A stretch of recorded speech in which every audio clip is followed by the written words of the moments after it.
Good afternoon. Let's call the council meeting to order. The agenda has been circulated. Are there any additions to the agenda? I'd like to add notice of motions to the agenda, please. Notice of motions? Or just more than one. Can I have a motion to accept the addition? Moved by Councillor Donovan, second. Second by Councillor Kerr. All in favor? Aye. Since we're trying something new, I'd like to have any motions for the agenda posted 4 days in advance so they can be added to the agendas, and the future additions may not be accepted at the meetings. So the approval for the minutes of January 27th, 2025. Are there any errors or omissions for that one? And I have somebody to approve the minutes for January 27th, 2025. So moved by Deputy Warden, second by Councillor Bourne. All in favor? Aye. Motion carried. We're going to have some presentations now. The first one will be Mr. Hugh McKay, Rural Communities, Foundations of Nova Scotia. Welcome.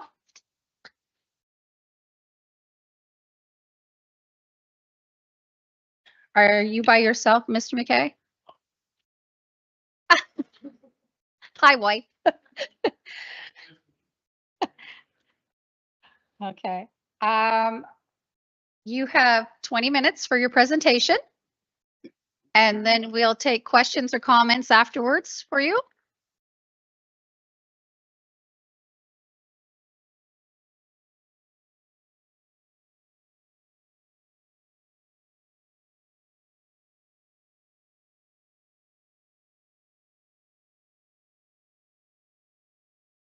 Well, while we're waiting here, thank you very much for the invitation, Warden and councillors, staff. Thank you very much.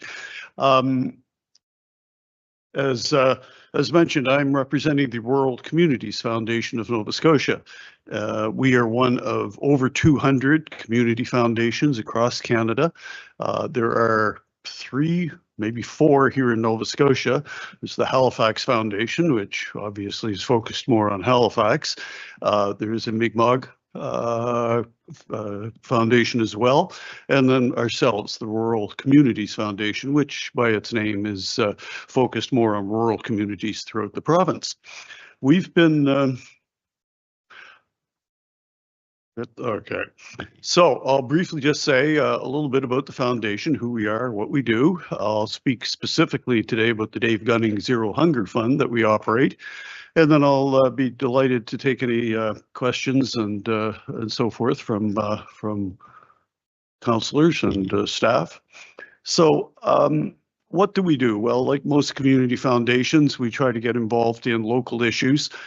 Typically, in our case, these are issues that are brought to us. We don't begin an issue, but various community organizations or individuals might bring a particular initiative to our attention and see whether it fits within our mandate. And if so, then we'll bring folks together to talk about it, stakeholders. We will do fund development or fundraising, and then provide grants back to the organization from the funds that are raised.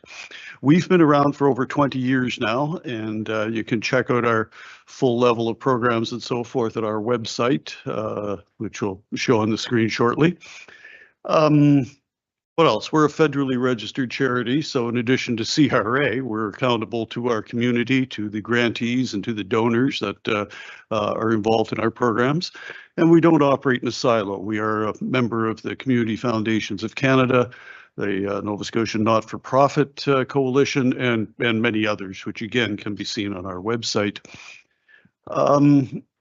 Well, I guess I covered most of that we convene people, we do fundraising to provide grants. We are a charitable organization, so we can provide tax receipts for donations, either that are coming directly to us or that are flowing through us. We also administer trust funds on behalf of individuals and organizations. So some of our current projects, and I'll just briefly speak to these. Again, more information can be found on our website. The Ukrainian Nova Scotia Resettlement Fund is something we do.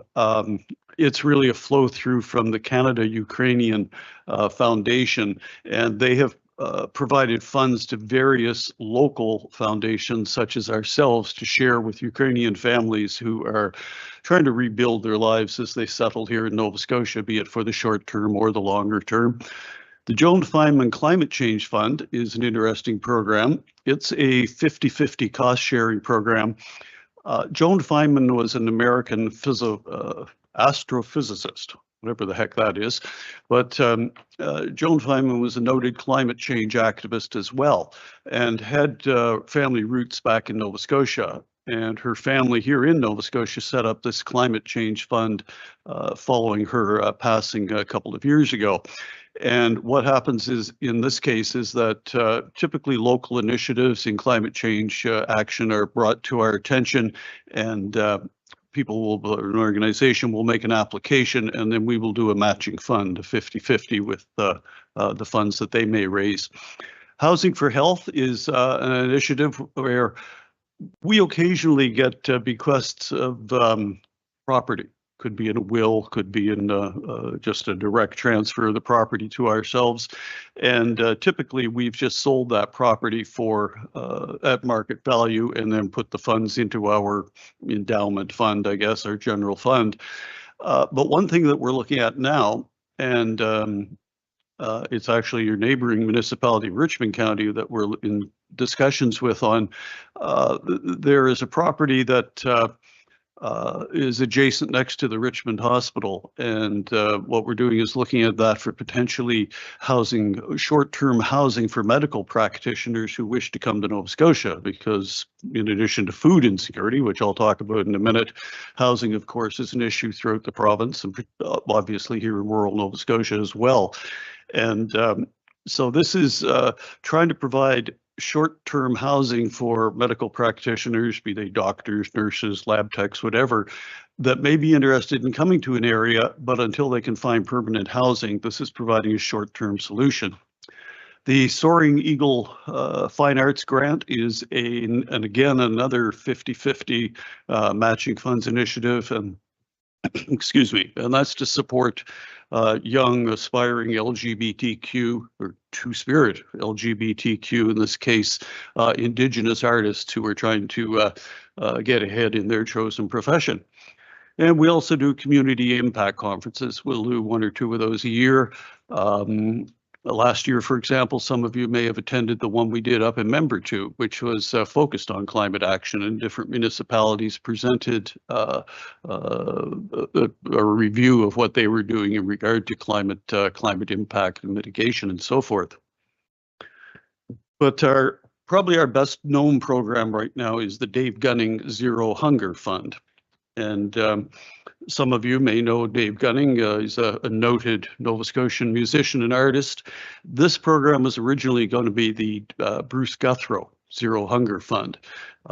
Bruce was always very active at supporting good causes throughout the province.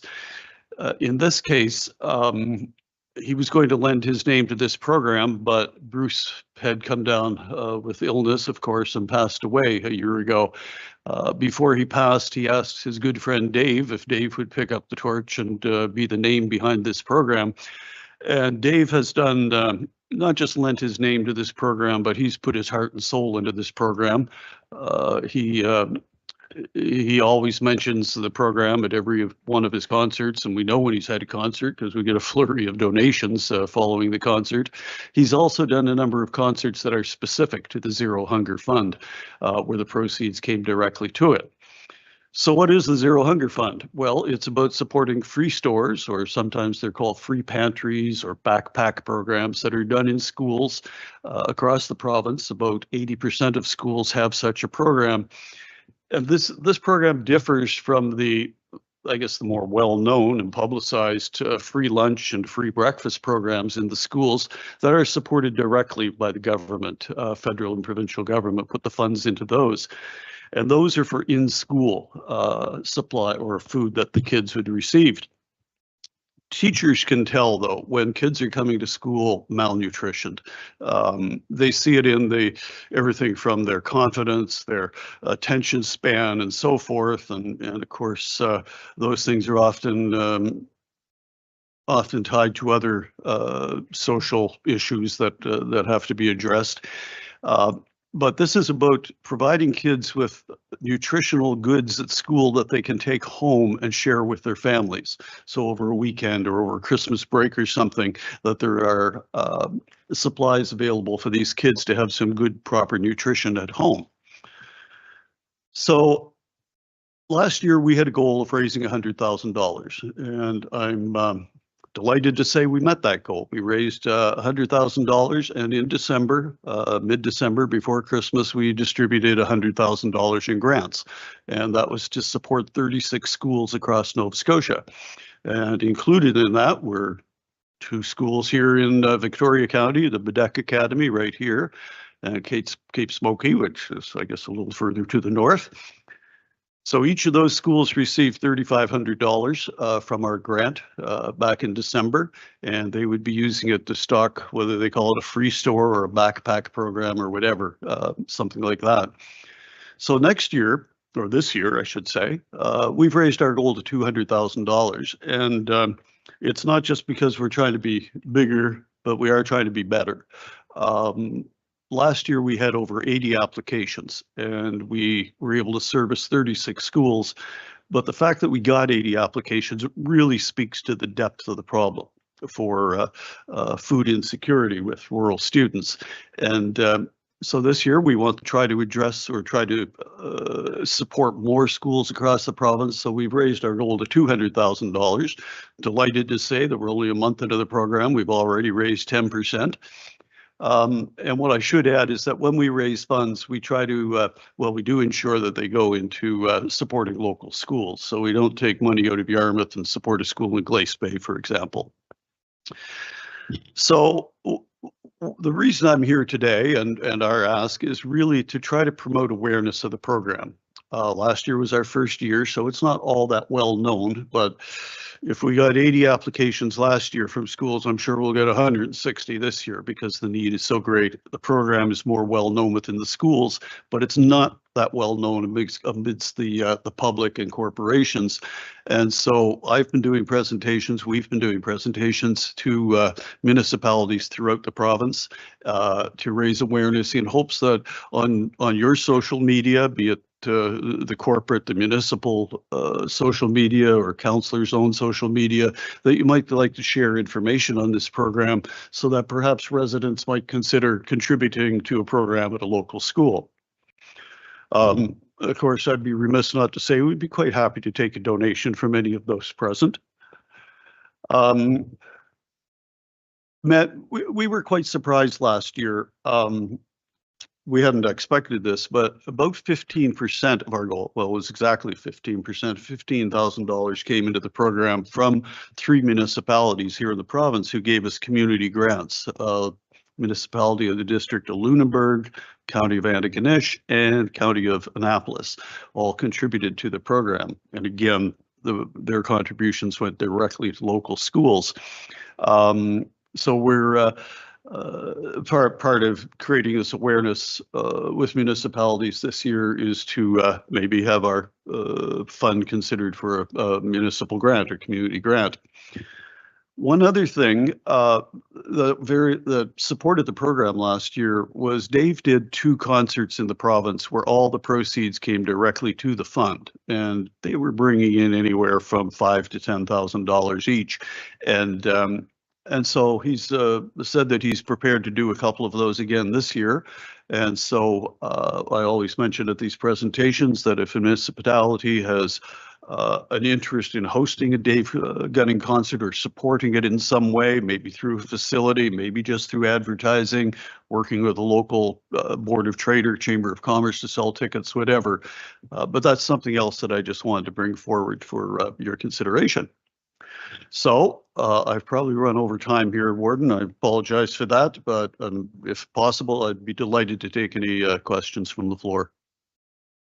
Great presentation. I know Dave Gunning personally, played in my living room many a times. Oh, wonderful. He's such Great a individual, such a great star. individual. So I'll go through the council if anybody has any questions or comments. Deputy Warden? Thank you for your presentation. We are aware about your contribution to the Baddeck Academy in this case. I just wonder, just because my councillor Matheson is not here, about Iona School. Do you reach Iona? The first thing that came up in our selection process was whether a school had applied. And so that was the #1 criteria. Had they made an application for the program? And if so, then they went into the greater, do you meet this criteria, and so forth. With 80 schools applying, we had to make some tough choices. I don't recall offhand if Iona did apply or not. If they did, they'll be going to the front of the line next year, because one thing we've committed to is that schools that applied last year that we weren't able to provide grants to, we'll be trying to service them this year. In the schools directly, they applied to your organization, correct? Yes. Okay. And regarding community grants, if you would like to apply, will have to be by March 31st, if Okay. you would like to see that. Okay, I'll Thank have you. a look on your website. I'm sure the information's there. Thank you. Thank you. Councillor Patterson? Thank you, Warden. Thank you for the presentation. Admittedly, I didn't know about your organization until today. So anyway, it's interesting, the programs you've taken on. This is 40 years ago now. When my wife was a primary teacher, she would check through the kids' lunches. Today, I'm sure you couldn't do that because, but she would find sometimes a bag of chips. Yeah. That was their lunch. That's the lunch. Yeah. So it's a valuable service, no doubt about it. And the best part of what I like about it is it doesn't discriminate. The ones who can't afford it can still participate, because then nobody's singled out or anything like that. I would like, and Deputy Warden has mentioned about our municipal grants, but I would also like to move that we submit your proposal or ask to our budget talks, which will be coming up in a couple of months' time. So I'll make that a motion. A motion on the table. Do we have a seconder for that? Seconded by Ms. Councillor Donovan. All in favor? Motion carried. Well, thank you, Councillor. I appreciate that. You know, we, as I said, we have some tough decisions when we make the applicate or review the application. So if you can add your voices to the schools knowing about this program, it would be greatly appreciated. Warden? Just to clarify, I make a mistake. It's not March 31st. It's April 30th for the. Sorry. It's April 30th. The applications for municipal grants No, instead it will in be- March. The application deadline will actually be in the fall after the schools have reopened again. No, the application for the municipal grant Oh, I'm sorry. is in April 30th, April 3rd? no March 31st. Okay. And if you have a poster, social media poster, we can share. It will be great. Okay. we So can do maybe you that. can just send it to Steph Okay. and she can go to. Good. Thank you. Thank you. Any more questions or comments? You have anything? Yeah. Okay. It is a great initiative. Thank you very much for coming today. Well, thank you for your time, for your consideration, and all the best.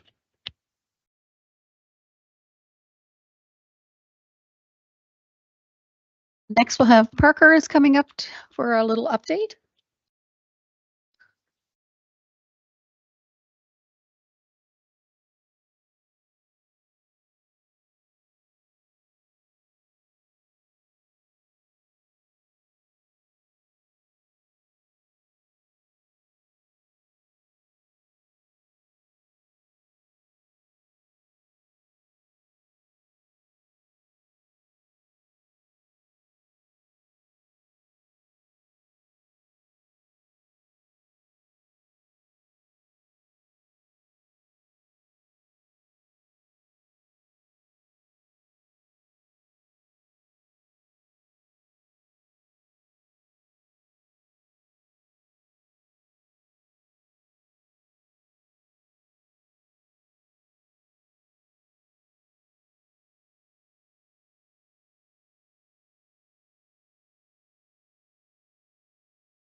All levels of government. So I just want to welcome you to our fine council chambers, and I look forward to your presentation. Thanks, Parker. Thank you so much. Well, thank you, Warden Organ Thank you. and all the councillors. Thank you for the time today. And congratulations on your recent election victories. And a special welcome to all the new councillors. And Hannah and I really look forward to working with you all over the next couple of years.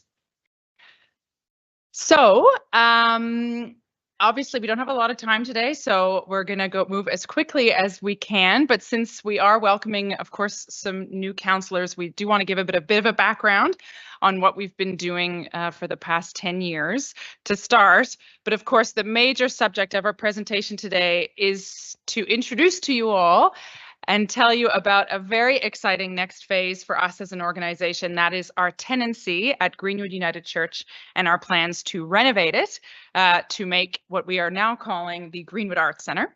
And a big part of our presentation today is we want to highlight our economic impact on the county to date, of course, and highlight how much this Greenwood project is going to continue with that mission. So just we're Christy and Hannah. That's us up there. I don't dress like that. I am in costume in that photo. We are the co-founders and current co-artistic producers. We are a nonprofit and registered charity, so we are managed by a board of directors. Names you see there. Some of them you can see in the gallery behind us. But as the co-artistic producers, we are the full-time managers of the day-to-day and all the decision makers creatively. So this year marks our 10th anniversary season.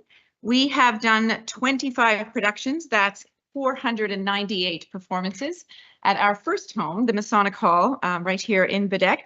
We're recognized across Nova Scotia as a premier producer of professional theatre, receiving 12 nominations and 3 wins for our achievements in professional theatre in this province. And we have grown pretty astronomically since we first started in 2015, and our attendance has more than quadrupled since our first season. So from the time that we started the company, our guiding light has always been a desire to be an economic driver for this county, especially in regards to tourism. And we've been gratified to have lots of evidence that we have been successful in that regard. So if you go on TripAdvisor, you will see that we are ranked #1 on things to do on the back of a lot of glowing reviews from visitors to this area. In 2024, 87% of our audience were visitors to Baddeck who spent at restaurants and stayed in hotels. And that's been pretty consistent over all of our 9 seasons in terms of our performance with visitors. It's an off-quoted statistic from a study done years ago, and we think it is absolutely true that for every $1 spent on a theatre ticket, $7 is spent in the local economy. So just to give you a sense of our financial performance, along with being an economic driver, financial stability and prudence is obviously something that we take quite seriously as an organization. So 43.5% in ticket and bar revenue is a fairly consistent performance for professional theaters in this country. And I do also want to highlight that 19.6% in sponsorships and donations. And actually, by and large, that is in fact sponsorships. And almost all of those sponsors are local businesses to Baddeck, many of them tourism operators themselves. And we think that that's an important thing to highlight because we know from our conversations with them that they want to support us and align their brand with ours because they know, as we do, that our success is their success, because if we have high attendance, then they have more visitors to their business. And of course, we do want to highlight how grateful we have been to have Victoria County's support in the form of an annual operating grant of $10,000 per year. That, of course, has been critical to our success. So the first thing that we wanted to come to council with today is to respectfully request that the council recommit to that $10,000 per year for the next 3 years. In getting that support 3 years ago, it has provided a huge amount of stability as we go into every budget year, knowing that we have that $10,000. It opens up our efforts to seek other funding sources, and we would be so grateful if this council would recommit to that $10,000 per year. Now, Hannah and I could talk all day long about our achievements and the quality of our productions and our growth. But what we really want to spend time speaking to you about today is our very exciting future. And our future, as Hannah has already indicated, at the Greenwood Arts Centre, current working title.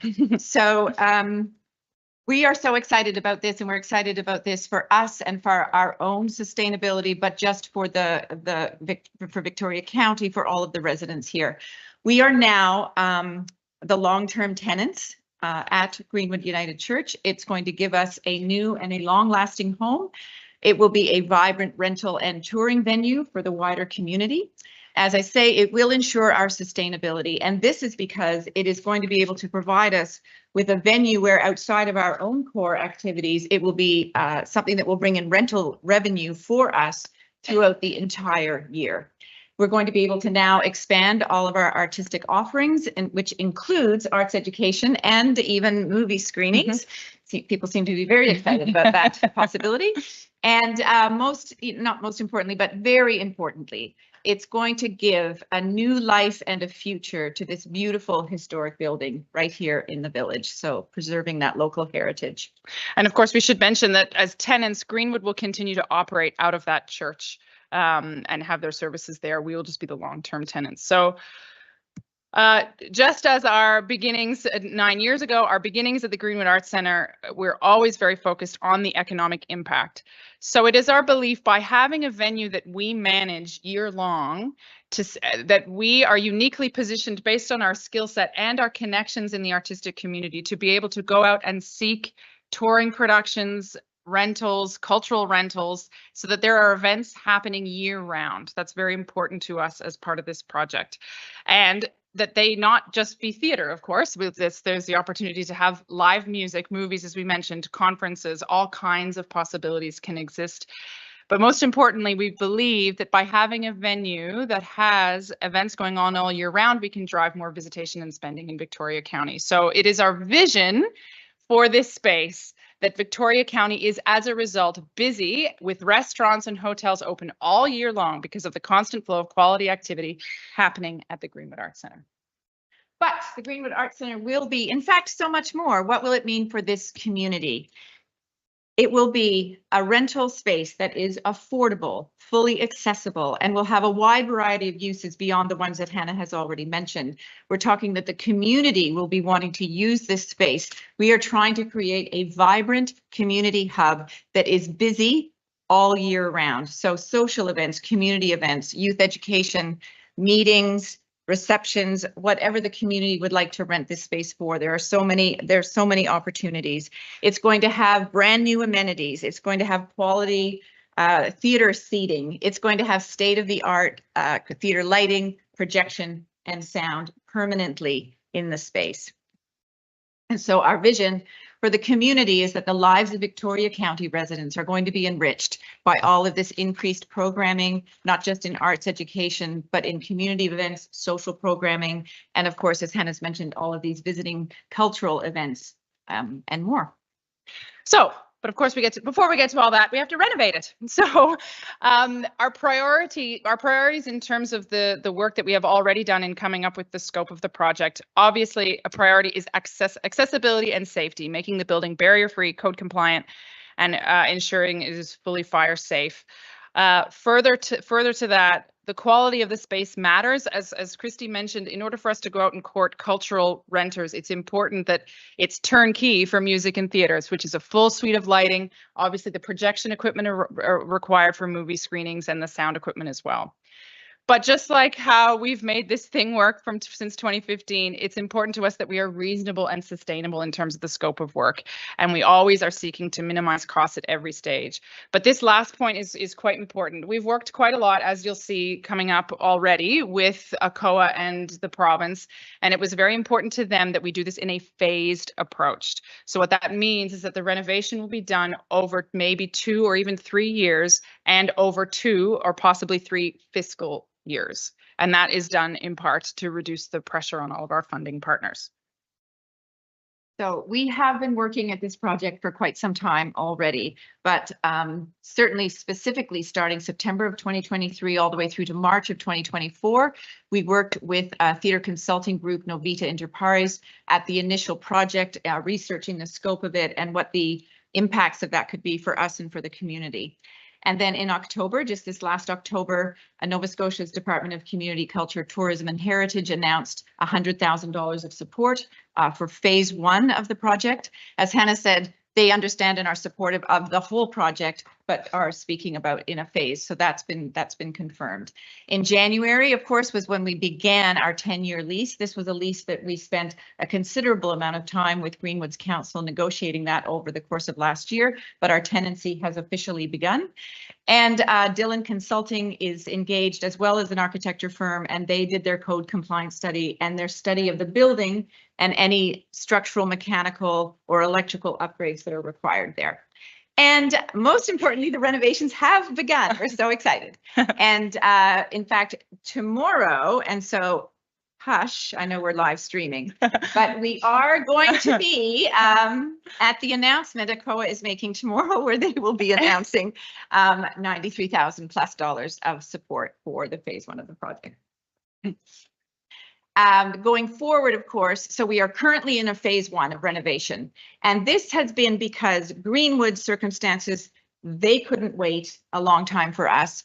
And so we couldn't wait a long time before we were able to be in there producing theater, generating revenue in order to pay the rent. And so our first season at the Greenwood Arts Centre will be this summer. And the renovations for phase 1 need to be completed in time for that. And then what we'll do is move into phase 2 after our first season is completed. So January to June of 2026 will be phase 2. And as indicated there, that is the purchase and installation of the lighting, sound, and projection equipment, and other aspects that we'll speak about in a minute.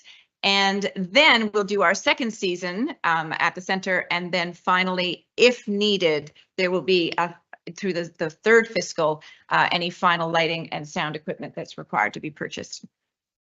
So here are the existing conditions for those of you who may not know Greenwood United Church, the pews, and then of course the pulpit. The dashed lines indicate where all of the what will be demolished and removed, and that, as I say, that work has already commenced. And sorry, no clear tonight.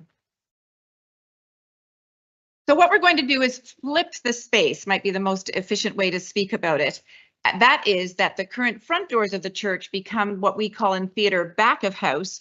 And what is at the back of the church currently, which is their choir room, that becomes our front of house. So we will be achieving a new fully accessible main entrance on Grant Street, so with a ramp. And then you'll see the lobby, that's the choir room currently. So we'll have a beautiful, for those of you who have visited us at our sweet Masonic Hall home, where we were very happy, but it did have a few restrictions in terms of real estate. So it's a huge improvement for us to have a beautiful new big lobby space, which also doubles as a really excellent rental space, third-party rentals for all manner. It's quite a lovely, large, big room now.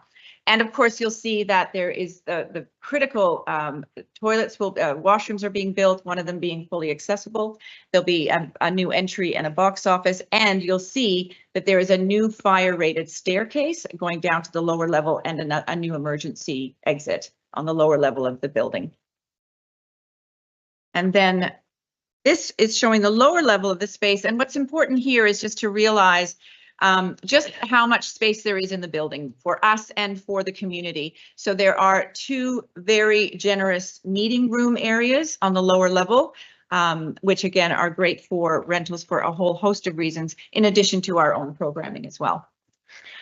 So just a note, we do have, we've got copies of these slides for you folks. If you missed anything or you want to pour over those drawings, I do have paper copies that I'll hand out when we're done. So if you missed anything, don't worry, you'll have a chance to see that. So as Christy mentioned, we've been working at this for a long time. These costs were initially sort of worked on with Novita Interpares, the consultant that she mentioned, and have really been refined very recently with Dylan Consulting in the report that we just got about 10 days ago.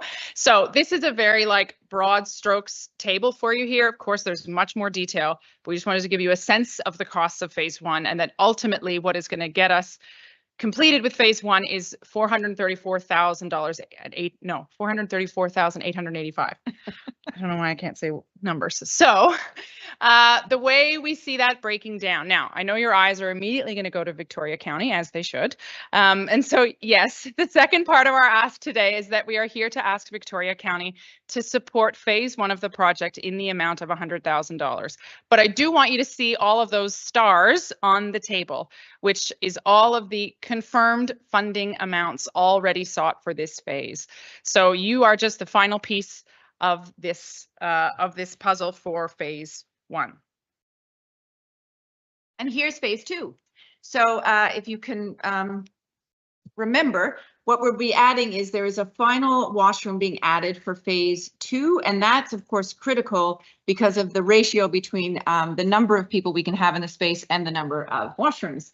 And so we are trying to maximize our capacity in that space, not just for our purposes, but again, for other people wanting to use the space as well. And so we're looking at trying to achieve about 150 seats. This is effectively double the capacity that we had in our old home.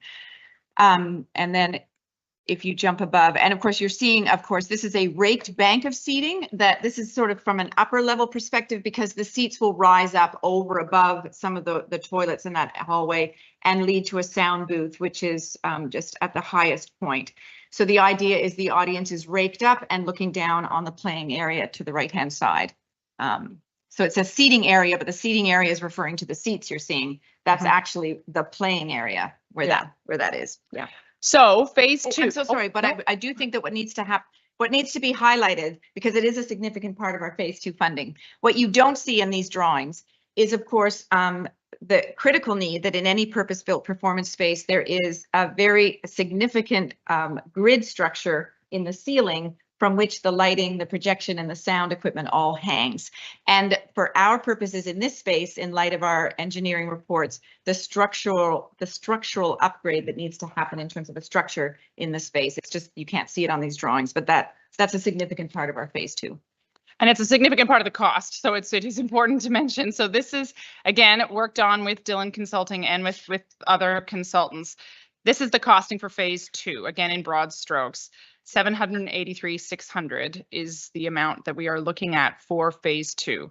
So as I mentioned, we've already been talking quite a lot with CCTH and ACOA and Canadian Heritage. So the plan with them for phase two is that they want to come back at that for their 26-27 fiscal. So we'll be working on that with them come the fall in times for their budget for 26-27. So that's why there's no stars next to these numbers yet, but our conversations with the province and the feds has been ongoing for a long time, is very positive. And of course, we do feel that they wouldn't support phase one if they weren't intending to support the project all the way through. However, it's true that there is somebody that needs to spearhead the phase two funding. And we'd be absolutely thrilled if that was Victoria County Council. So you'll see here that we have Victoria County down for $75,000 for phase two. Again, this is for the 26-27 fiscal. This is, again, just what we are thinking for phase two. Our plan would be is that we would come back to council perhaps in a year or so or less to sort of talk about where the project is at and confirm that phase two funding. But part three of our ask today, we would be thrilled if Victoria County would at least commit to participate in phase two. So again, just to give you a sense of these numbers, and you will have these on a piece of paper just to give you a breakdown of the whole project. 1.2 million for the whole project, with Victoria County contributing 175,000. And we want to say that we want to work with council on the best approach for this in terms of timing, about how it's split amongst fiscals. This has been for us already working with the province and the feds, that's been the name of the game. So we would work with you on the timing of that as would suit you. So to recap, here's our ask today. What we are looking for is a commitment from council for the $10,000 in operating funding that is so critical to our operations. So again, just as we've just done in the past 3 years, it would be a commitment of $10,000 a year for the next 3 years. In addition, for the Greenwood renovation, for the creation of the Greenwood Arts Center, $100,000 in 2025-2026 to complete the phase one section of the project. And finally, as Hannah says, a commitment to participate in phase two, or is it 2/3? We don't know, of the Greenwood renovation. And that being, we think at this stage, with all of the information, with all the research we've done, with all of the partners that have come on side to assist, we're thinking it's about 75,000 plus, but for that number to be confirmed, of course, as we move through the completion of phase one. And that's all we have, with 37 seconds to spare. So I'll just, this is a packet for you folks. It's just a recap of what we had, but in case you want to look at it while you're asking your questions, 1, 2, 3, 4. Great presentation, ladies. Thank you. I've had the pleasure of being to a few of your plays. Oh, Excellent, great. excellent. So I'm going to put it towards council if they have any questions, comments to ask. Councillor Patterson? Thank you very much. Thank you, Christy and Hannah. I, like the warden, attended a couple of performances at your old house, I guess. the acting was good, the story was good, but what I was impressed was the set design. The company store. Yeah. But you called it. I'm not sure. You might have changed the title. No. But Company store. you're sitting there like, how are they going to do this kind of thing? And it was amazing. And I just amazed at that. That was the part that got my attention. I am glad to see that you are expanding and moving on, but I do have one question. And I don't think it was answered. Your seating capacity in Sure. the Greenwood Center as opposed to what you have now in the Masonic Hall? Very good question. So the Masonic Hall right now, we've been looking at sort of 74 seats, and we're looking at much closer to 150. You know, as a church, its current configure, you can actually, there's a few more bodies allowed in there, right? But this is a change in code and occupancy, and so they're much more strict about how many toilets per how many seats. So we're moving towards a number of 150. It may be 150 to 160, but that's not going to be clarified. What is clear is it is substantially more, Yeah. than what we've had. Born?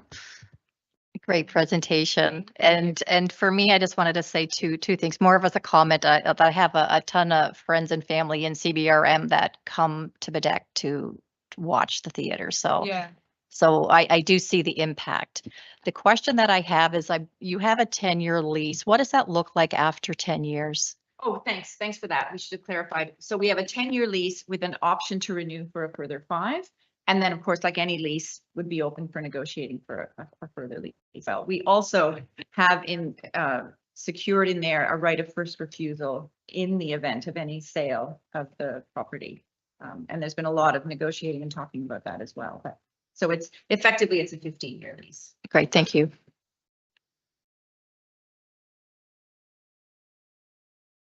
Deputy Warden? Oh, okay. Councillor Kerr? I just have a comment to make. I realize the real value that this has made to the community here. It has brought a lot of people in, and like they say, the spin-off effect has been fantastic over the years. So I can only see it getting better. Oh, Thank thank you. you. Thank you very much. Same comment, at Science 10 years, maybe 8 with you guys, and see them grow is fantastic. And it's so nice now that you can have a place now to invest, and good luck. And I think I make a recommendation to put it to budget. It's in budget time. Yeah. I have a motion. Mm. I need a motion. No, I just think we'll- recommendation to go to budget, just sub the application and. Yeah, we'll take it to budget talks and we'll let you know. Great. So just encourage you to fill out the application also for the Yeah. municipal grants application. Like So you do every so we'll do a capital one and what's the other, operating. yes, thank you. Yep. So two separate applications. It's all on the same application. Okay, great, thank you. Awesome. Well, thank you, everyone. Thank you. everyone. Thanks very much.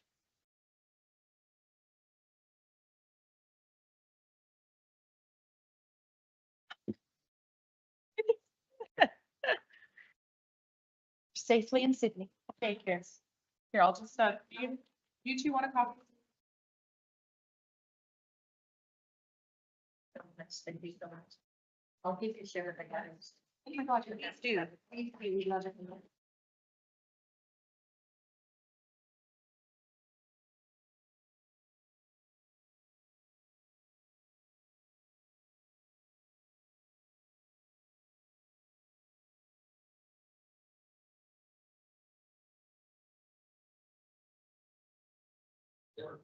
Next, we're going to have the property valuation with Alex there. Whenever you're ready, Alex.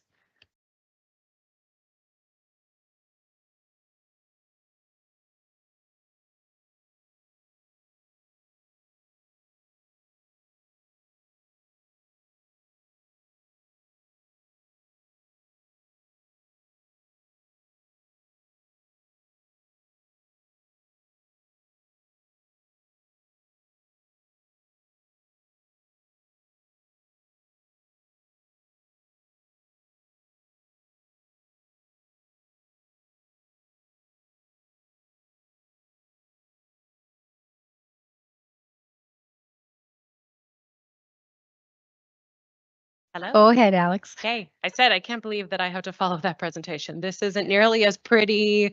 It's not as exciting, but so I'm coming to council today to give an assessment update based on the role information that we've received from Property Valuation Services. And I'm coming just kind of like a pre-budget because we're going to be going into budget soon. So I thought I'd present, I have a lot of information in here. You'll get copies of it later, but just to get your head kind of in that space when we start scheduling budget meetings coming up. So all the things that I want to touch on, again, I'm going to go through it kind of fast because when we get into budget, we will be going through that stuff. But I just want to talk a little bit about assessment versus taxes, compare assessment in Victoria County compared to the provincial assessment in terms of trends, talk about our taxable assessment, touch on the CAP program, the seasonal tourist program, residential overview, commercial overview, how this all translates into our tax rate, and then a couple of reminders at the end. So to start, assessment versus taxes. So assessment is all done by Property Valuation Services. So they're an independent organization. They're a nonprofit that's established under the Property Valuations Corporations Act, which is provincial. So property valuation is not a municipal service. And a lot of people do get confused. We get a lot of calls about that downstairs, but when it comes to evaluating assessments on properties, it's not us, it's PVSC. So how it works on their end, come December, they deliver an assessment roll to us. So we just received it in December. They mail out assessment notices, which I'm assuming most people would have received in January. That assessment data is based on market value. So as of January 1st, 2024, but also considers the physical state of a property. So as of December 1st, 2024. And there's a bit of a lag. So it's based on the sales that occurred during 2023. PVSC also administer the CAP program, which I'll touch a little on, and they also administer the Seasonal Tourist Business Designation Program. What we do is taxes. So we receive the assessment roll from PVSC in December. We load that roll in January into our accounting software. Council sets the tax rates through the budget process, which will be in the very near future. We send out tax bills in early June. The tax bill is based, you take the assessment, you divide it by 100, you apply the tax rate. And the only way that a tax bill can change is through a successful appeal through Property Valuation Services. So getting into the numbers a bit, this is total assessments. So this includes both taxable assessments and also exempt assessments, which there are many properties that are exempt from taxation, not exempt by us, but exempt through PVSC, through the province. So just looking at this year over year change, you can see that last year, Victoria County saw growth greater than the provincial average in terms of both residential and commercial. This year, our residential year over year growth is less than the provincial growth, and commercial year over year growth for us is more than the province, but there's reasons for this. So in terms of why our commercial assessment this year is up is actually related to an exempt property. So the Wreck Cove plant owned by Nova Scotia Power had a drastic increase in its assessment this year. So the assessment value of that account increased by $39 million. So there's a lot of work going on there. But that is exempt through taxation because it's owned by Nova Scotia Power. So we will, once we get into budgeting, we'll see that our grant in lieu from the province will increase because of that, but we don't actually send a tax bill. So it is because of that one increase. If we stripped that out of there, we'd be way less than that. Down along the bottom, it's just like a point of interest that in terms of all the accounts in the province, we hold 1.65% of accounts. In terms of dollar value, Victoria County is 0.85% of the total assessment in the province. So we're just a bit of a sliver. So that includes exempt. I'm not really going to talk about exempt assessments anymore. This is our taxable assessment. So these are the numbers that we send out tax bills on. Again, I'm not going to go like too into them because we will dig into them through budget, but just to highlight last year over this year. So taxable residential this year over last year, we're up 5.88%. Taxable commercial assessments were down 1.47%. And I'll get to that in a minute. Same with our seasonal adjustment. It is down, which I will talk about in a minute, 1.42%. And then taxable resource is up with the cap just 1%. So overall, everything that we tax assessment wise, we're looking at a 4.7% increase. So to talk about the cap places a cap, hence the name. It's a good name. It places a cap on the taxable assessment that an eligible residential property, the increase that it can get year over year.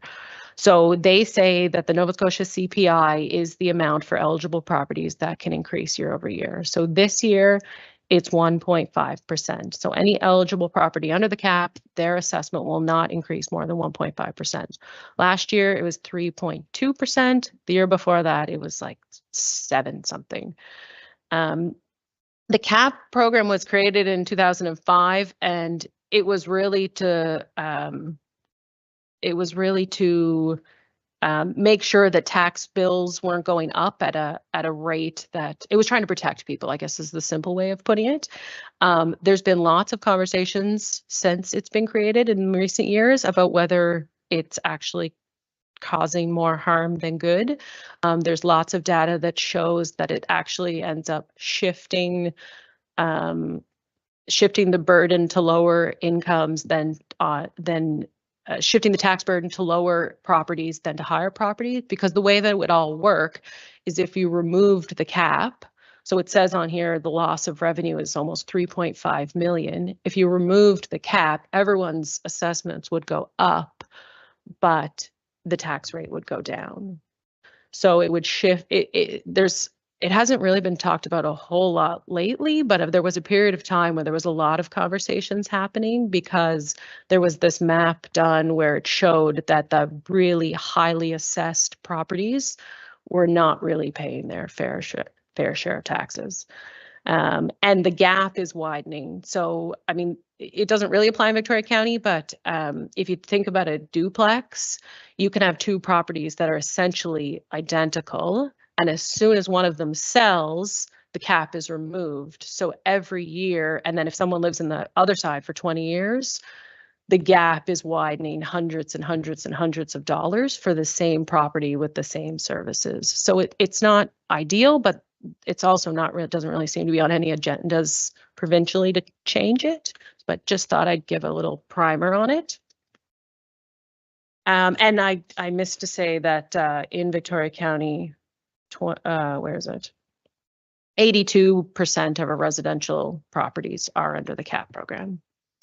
Another program administered by PVSC is the Seasonal Tourist Business Designation Program. So this provides a reduced tax rate for eligible commercial properties, which are restaurants, roofed accommodations, and camping establishments that close for at least 4 months a year.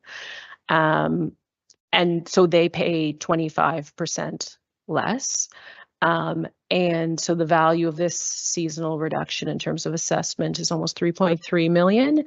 The loss of revenue, it's not a huge number. It's for this year, it would be almost 69,000. But we talk about it year over year because in our area, it's incentivizing businesses to close where we're looking for more year-round opportunities. So again, I haven't heard a lot on any agendas to change that, although it's been talked, I know, at this table for a really long time. Then just some highlights about our assessment. So 95% of our accounts are residential. So we have 10,211 accounts that are considered residential. Of our total assessment, 80% of our assessment is considered residential. There's just over 4,400 residential dwellings in Victoria County. The averaged assessed value is $233,000. The average taxable assessed value, so the difference between those would be the cap. Impacts of the cap is $167,000. And then this is just from a PVSC report about the sales. Although now that I am speaking up here, I question whether it's 2024 sales or whether it's 2023 sales. So don't quote those numbers because that actually might be the lag, but 170 residential sales and 74 residential vacant land sales. In terms of commercial, we have 567 accounts that are considered commercial. This is 5% of our total accounts. In terms of assessment, $325 million of commercial assessment, which is 20%. Again, not sure if it's 2024, 2023, but we had 3 sales that were considered commercial. So in terms of commercial, these are our top 5 commercial accounts, just because I wanted to dig into why our taxable commercial would have gone down. And it is almost entirely related to Gulf North, which would be the Celtic Lodge. So the change from 2024 to 2025 was a reduction in their commercial assessment by just about $1.7 million. So if that wasn't in there, we actually would have saw an increase in commercial assessment because it was about $1.2 million was the difference. So yeah, these are our 5, and this is just by account number. So these particular ones, these particular owners could have other accounts, but this is on like an account by account basis. And the last one is the Silver Dart, just so folks know. So how this all relates to what we're doing here and what we will be talking about for the next 2 months is how it relates to taxation. So assuming that there was no tax rate change, our tax rates did go down last year through budget, but assuming they stay the same this year, using these numbers, we would see additional property tax revenue of $487,000. And this is just a slide. I'm not trying to suggest anything, but I've been doing this slide for the last couple of years just to show what a swing would look like. And I just use percentages. So by decreasing the tax rate, both residential and commercial, by 5% all the way to increasing it by 3%, that would be the impact on revenue. So we could have a reduction of revenue up to almost $600,000 and an increase to revenue of 355.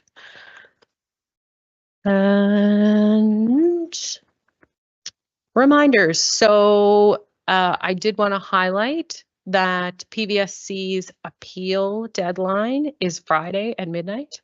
So if there are people that feel like they have a valid claim to appeal their assessment, they are encouraged by PVSC to contact PVSC before you file the appeal.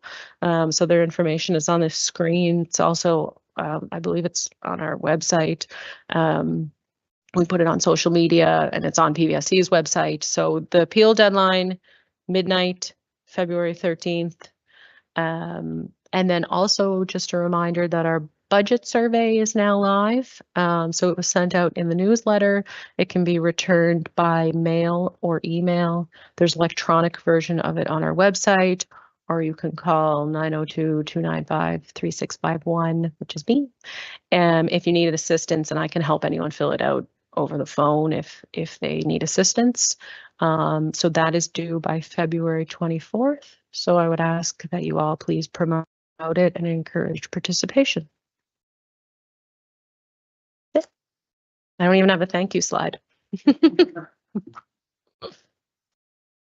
you, Alex. I know I'll have questions. We'll be doing that later on, but does anybody else have any questions or comments? Councillor Patterson. Thank you, Warden. Thank you, Alex, for the presentation. And this is kind of a dinosaur report.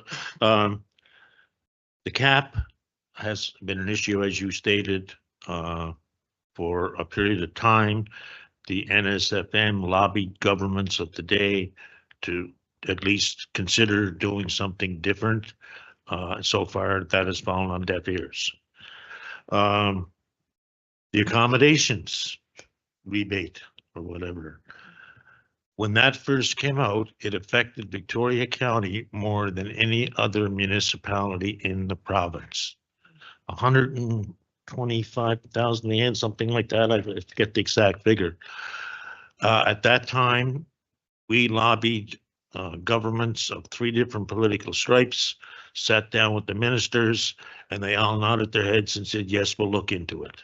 It hasn't changed.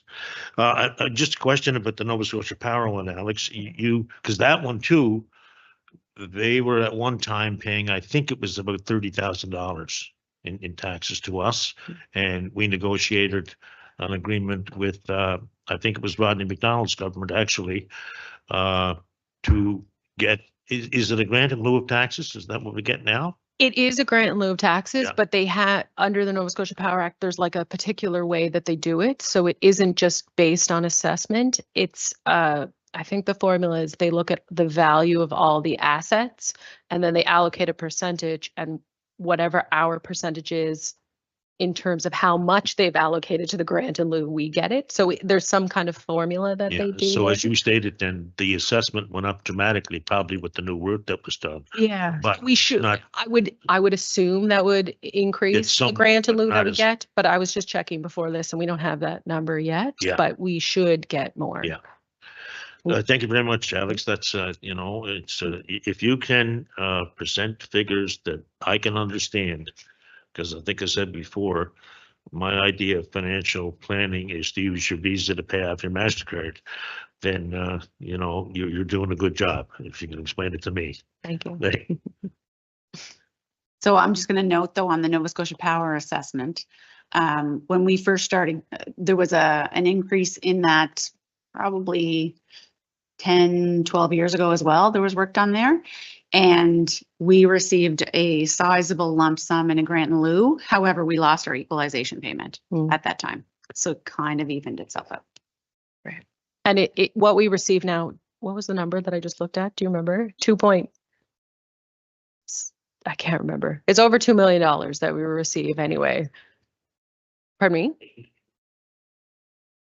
I believe. Yeah, and Yeah. it's It's gone up. yes, considerably. What I did miss too in talking about the seasonal one, the amount of accounts that are applying for the seasonal has been decreasing, which I think is really positive because it means that more organizations are staying open. So like 3 years ago, it was 50 something and now we're down to 38, I think. So that is good. But we just finished a presentation prior to you where they're looking for year-round activity. And that 4 months is the time that organizations, if they shut down, then they get their 25%. So they're kind of working opposite each other. So its intention was good, but it is really a detriment for year-round activity. Alex, you might be able to explain to the new counselors too, in lieu of taxes, is Parks Canada for us, right? Geez, I don't know if I can explain that. So the federal government doesn't pay tax bills in the way that we send out tax bills. So we prepare a list that we submit every year of all federally owned properties. We submit it, it's called a PILT. We submit it, they look at it, and they decide what they want to pay. That's the simplest way to put it. If they don't think that that should be the amount, they adjust the amount and they come back and they say, this is how much we're going to give you. So. Rennick? Parks Canada, like I know, like you said, you send in the bill. Does that include like fire services and all that to their buildings and everything that they had? So we do not have a separate fire rate. In Victoria County, we have an all-inclusive tax rate. But when we do send the list to the federal government, it's the whole tax rate that we're asking for. So to directly answer your question, it's included in our rate, but if they choose not to pay it, they don't pay it.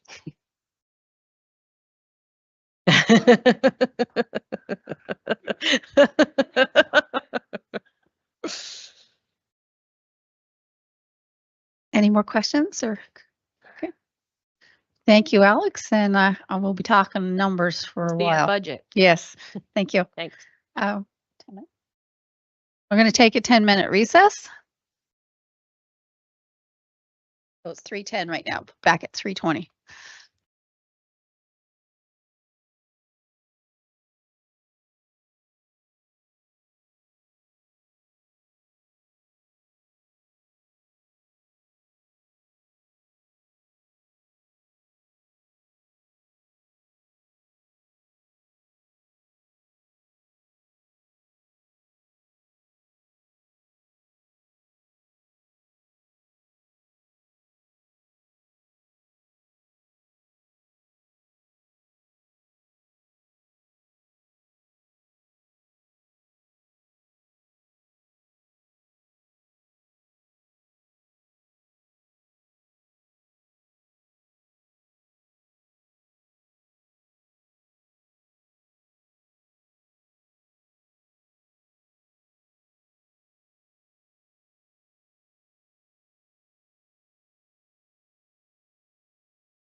Hey, welcome back, everyone. We're going to do district highlights. So Deputy Warden, would you like to start, please? Just had to congratulate Highland Views Snowmobiles to open a business. So I think it will be asset for our trails. It's just a comment for that. Thank you. Thank you, Councillor Kerr.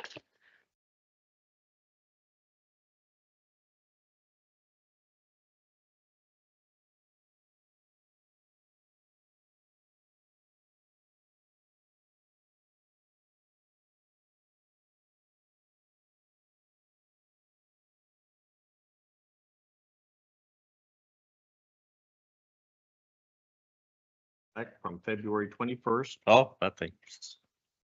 From February 21st to March 1st, which everybody province-wide is welcome to. There'll be events going on pretty well every day. And also Waterfront Baddeck will be having an announcement tomorrow as well over in Craignish regarding the boardwalk. And I'm pretty sure it's going to be a good news announcement coming our way. So it's all sounding very good. That committee has done a wonderful job of getting the stuff prepared and making the right preparations in place. Councillor Bourne. Thank you. I would like to thank MLA Timmins for being proactive with her email request for a list of road issues and priorities within our district. And then just for public record, I would like to highlight 2 issues in District 4. One is the Trans-Canada Highway, the 105 exit 11 to the Cabot Trail where there's no cross hatching or white indicator turn. And I'm very happy that Steve was happy to acknowledge that and follow up with that. And the second one was in Tarbert Vale for West Tarbert Road. The residents were asking for an update on the remnants of the bridge debris that was washed out in 2021 storm in the Bearshaw River. They have concerns about potential environment hazards. So I would like Warden Oregon if I could ask council to send a letter to the Minister of Public Works, the Honorable Fred Tilley, requesting a status update on the removal of debris from the Bearshaw River near the West Tarbert Road. The debris which was left behind when the bridge in Tarbert Vale was washed out during the 2021 storm, and it has raised concerns among residents due to potential environment hazards. That's in form of a motion. It is in form of a motion. Do I have a To send seconder? letter. Second by Councillor Kerr. All in favor? So any discussion? All in favor? Oh, yes. Great. So And we'll this- send a letter off to Mr. Deputy, not Deputy, MLA.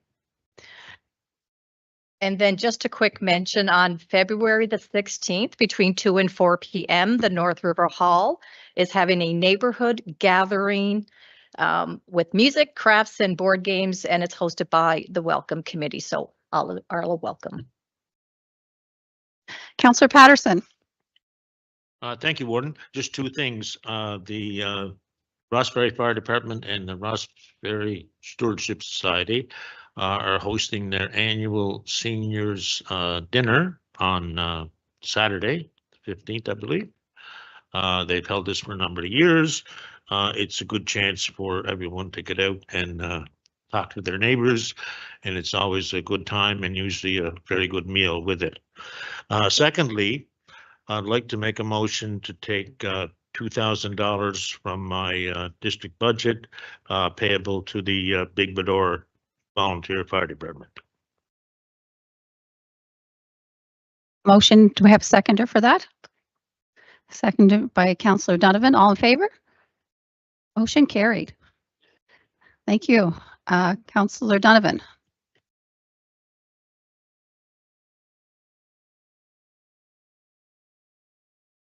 The Smoky Recreation Society continues to have their weekly kitchen parties.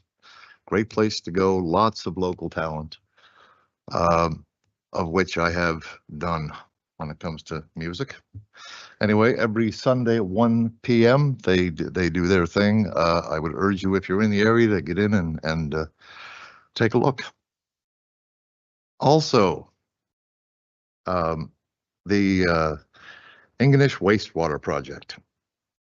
I've received several emails and actually had one in-person meeting to listen to what some of the concerns are with it going forward.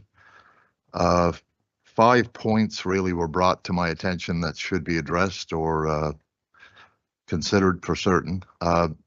One being community consultation, to make sure that everyone is aware of what's happening and gets the actual facts of what's happening.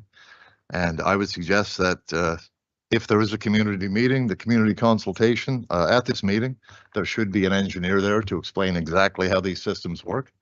I'm certainly not familiar with how they work, although I hope to be soon. I was invited to tour the facility here in Baddeck, so I would like to do that in the near future so that I can get my head wrapped around the whole process as well. Also, one of the other points, it's very important that community members have an idea of what the financial impact on them may be, whether or not they have to connect to the system, if they have the option not to connect to the system, maybe some costing as to what it was to connect to the system and your service going forward. This would tie, I guess, to a feasibility study being done to let people know exactly what they're looking at, or at least a ballpark figure of what they're looking at, dollars and cents.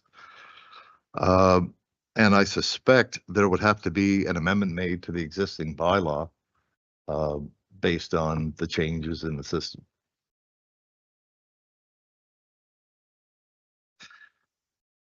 The other question I have is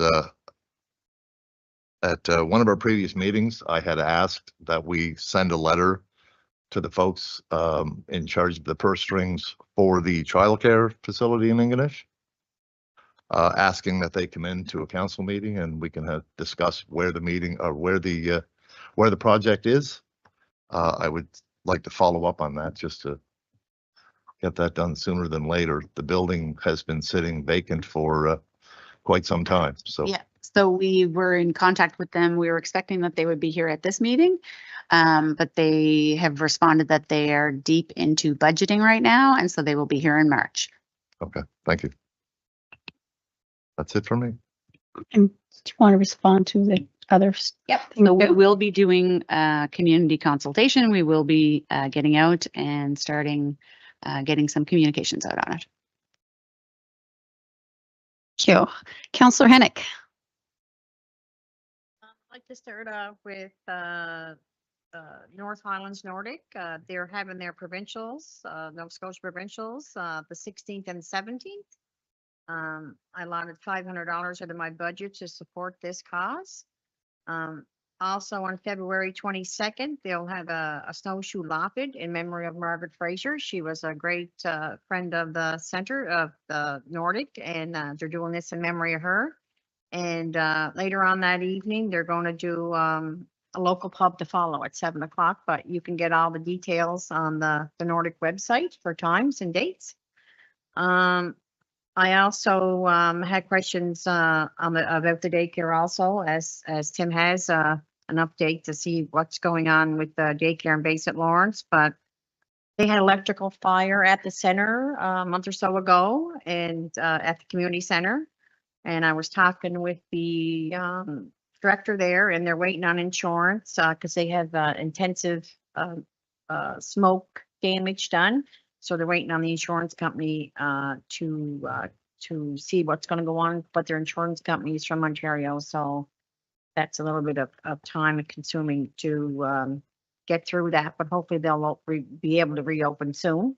But on a better note, Amy McKinnon and Deirdre Fraser was awarded the King Charles III Coronation Medal for community impact.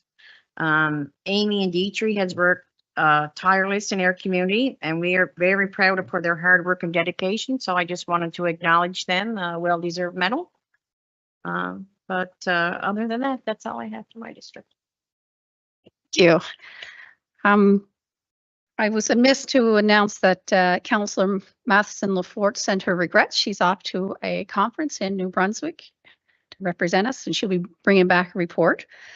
But for her, I'd like to make a motion on her behalf for a street light in District 1 below the civic address of 3620 Washabuck Road, Upper Washabuck. I think the property is a Kevin McKinnon. And you have all that information. Yeah. Do I have a seconder for that? Second by Councillor Donovan. All in favor? Carried. So for my own district,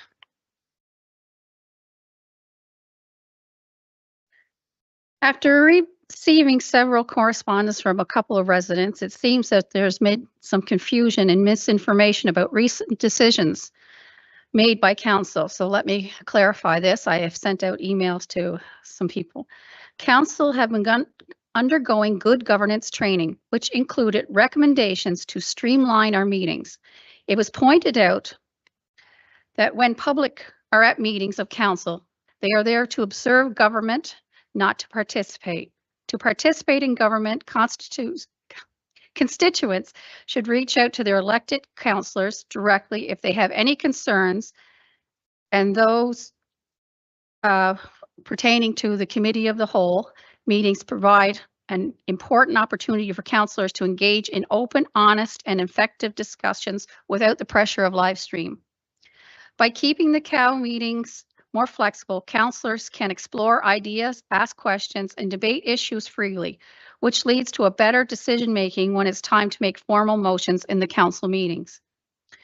Our last meeting, the rescinded motion was necessary because a previous motion had been passed to live stream both council and COW meetings. The new motion made by Deputy Warden McLeod and second by Councillor Matheson-Lafort was to live stream only regular council meetings held in the council chambers. All council and committee of the whole meetings minutes are recorded and available on the county website for anyone to view. Those minutes are posted after they are approved at the next council and committee of the whole meetings as a standard practice for many municipalities. As a newly elected council, we are committed to making positive changes. Some of these changes will be effective, while others may require adjustments. We ask for your patience and respectful conduct so we can stay fully dedicated to navigating the challenges and responsibilities of our roles, which you have entrusted us with. Second, let's see. Just like to let the people north of Smoky and Victoria County, but mostly north of Smoky right now, that we have a local reporter, Jeremy Best of North Ingonish. He's going to be working with the Victoria Reporter. So if anybody in our district of North of Smoky has any good news stories or anything that they want to be put into the Victoria Reporter, please contact Jeremy or Adam. They're more than happy. They're trying to turn around their news reporting to a lot of good things going on in Victoria County, which we should be all very proud of that are happening. And that's the end of my district concerns. So next on the agenda, let me get my paper here. Our motions and resolutions. Inclusion, diversity, equity, and accessibility committee, terms of reference, and councillor committee appointment. I'll start to speak on that, and then maybe Dan will put some comments in as well. We were going to have our new community engagement officer here, but she's unavailable today. She has sent out to you, or we have sent out in your council package, a terms of reference for our new committee, which is our Inclusion, Diversity, Equity, and Accessibility Committee. We need an updated plan by April 1st of 2025 for that. So we are looking for a motion from council to accept the terms of reference, and we are also looking for council committee appointment to that committee. Anything, Dan, to?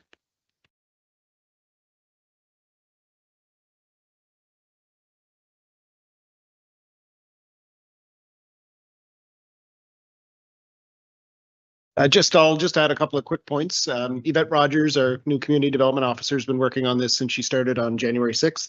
She's been working with other municipalities in a kind of a joint effort in order for municipalities to do a singular or common plan amongst multiple municipalities. It would require every municipal council to vote on the same plan and so forth. So this terms of reference is strictly to strike a committee to finalize the plan. She is working on a plan that's going to have a lot of similarities to other counties and drawing from their successes and learnings as well. And we'll also have this committee oversee that and bring it to council as a final recommendation prior to the deadline in April. So yeah, for today, we're looking for approval of the terms of reference document. It will be an add-on to the accessibility committee of the past and adding in a number of elements with regards to inclusion, diversity, and equity that tag on to the good work done by the accessibility committee previously. A motion to accept the terms. I move. It's moved by Deputy Warden. Do I have a seconder? Second by Councillor Bourne. All in favor? All right, motion carried. We're also looking for a committee member as well. Council? Yeah, I was checking in the meeting in November or December. In December was Did we vote in with Donna? Yeah. So Councillor I don't know if she still wants it. Madison? Yeah, I think she does. Okay, all right. Yeah. So Councillor Madison Lafort will be on the committee. Okay. Thank you. Municipal grants policy. So ALIX, I think that we had a presentation at the committee of the whole 2 weeks ago related to the municipal grants policy, and we'd like a motion to accept the recommendations on that and move it forward.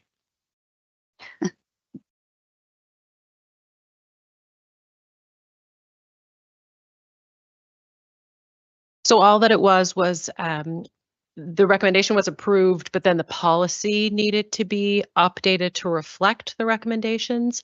And Councillor Matheson Lafort said that, or recommended that that should be available online as people are applying, which is a very valid point. So what was sent around was the revised policy that just includes the changes that were already approved. So the policy would just need to be approved as amended. So we need a motion to approve the policy. It's moved by Councillor Kerr and second by Councillor Donovan. Motion. All in favor? Motion carried. Letter of support for the 2028 Special Olympics Canada Winter Games. We received a letter from Destination Cape Breton, who is looking to put a bid in on the 2028 Special Olympics Canada Winter Games. It could mean a financial contribution to it if they are successful, but if it is successful, there will be events that will be happening within the county.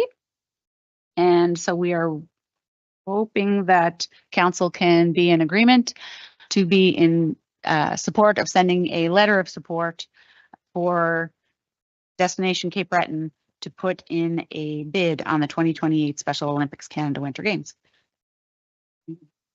We need a motion of support. Councillor Hennick. Do we have a seconder? Thank you, Deputy Warden. All in favor? Motion carried. Councillor Patterson. Thank you very much. With all due respect to the statement you made earlier, part of our job here is to have robust discussion, disagreements. That's what we're here for. So I humbly disagree with some of the things you stated. Therefore, I am bringing forth that to Victoria County Council, take notice that I, Fraser Patterson, will bring a number of motions before the Victoria County Council at the next regularly scheduled council meeting.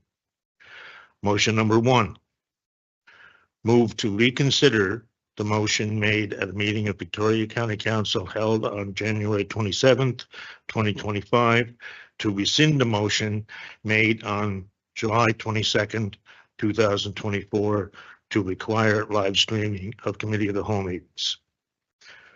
Number 2, move to reinstate a public question period. And you quoted one person as saying, people are here to observe. That is one opinion. There are other opinions where the public can have a venue, and they've had that for the 20-some years I've sat at this table. It's been very respectful. People understand what they're here for, but they have, and waiting to go to your counselor to me is not the answer, because lots of times you may feel like me, you forget what the question was by the time you get home. So I would move that we reinstate the question period. And finally, move to allow comments on Facebook posts. And I took a quote from one of the presenters you had in Iona when I was the mayor. He said, I also see this on social media when thin-skinned elected officials block communications from their constituents because those constituents have differing opinions to the elected official than the elected official does. So I'm just giving notice that I will be bringing forward those 3 motions at the next regular council meeting. Thank you. Thank you, Councillor Patterson. Noted. We had an in-camera session was held to discuss the real estate matter. We'll need a motion to accept the recommendations that was discussed in camera. Do I have a motion? Moved by Councillor Donovan, second. Second by Deputy Warden. All in favor? Motion carried. Committee reports. Do we have any committee reports? And move to be adjourned. Motion carried.